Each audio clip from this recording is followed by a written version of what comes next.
If we stop being beggars and spend Africa's monies inside the continent, Africa would not need to ask for respect from anyone.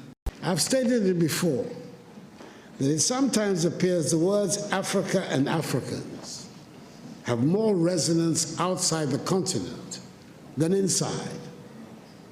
When we are home on our continent, it always seems very important to assert that we are Ghanaians, Ivorians, Kenyans, Nigerians, Swazis, Senegalese, Rwandans, South Africans, and Zambians.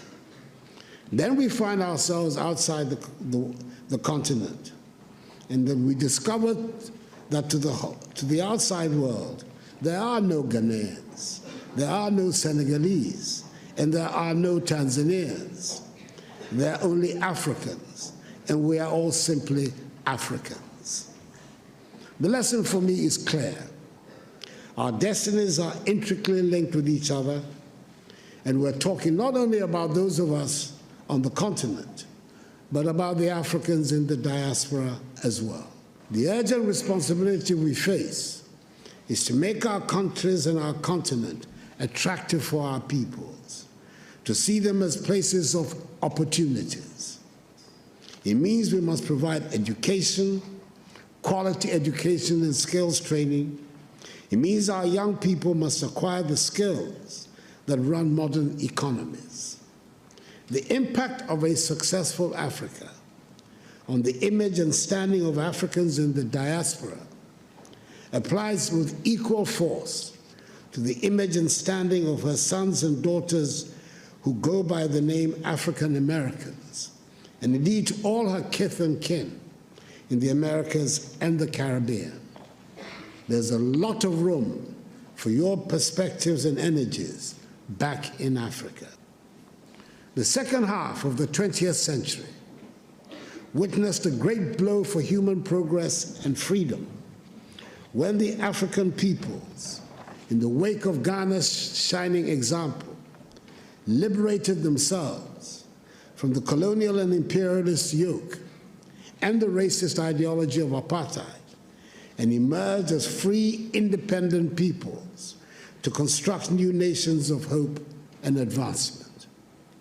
The first half of the 21st century should consolidate this development and see the growth of modern, prosperous, technologically advanced nations within a united Africa, which would make a reality of the dream of the 21st century as the African century, and bring dignity and respect to black people all over the world.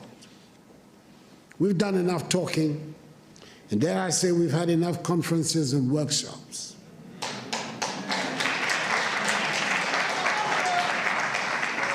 We know what we need to do. It is time just to do it. We've run out of excuses for the state of our continent. We have the manpower, we should have the political will. It is time to make Africa work. We have good reason to be proud of who we are and the beautiful continent that is ours with its vibrant cultures. The geographic space covered by Africa makes it the second largest of the 7 continents. It has 30% of the world's remaining minerals of value. It has some of the most breathtaking scenes on our planet. It has plants and animals that are wonders of the world and critical for the survival of the globe. I hear a lot about the need to change our narrative and tell our own good story. Ladies and gentlemen, as the saying goes, nothing succeeds like success. If we work at it, if we stop being beggars and spend Africa's monies inside the continent, Africa would not need to ask for respect from anyone. We would get the respect we deserve.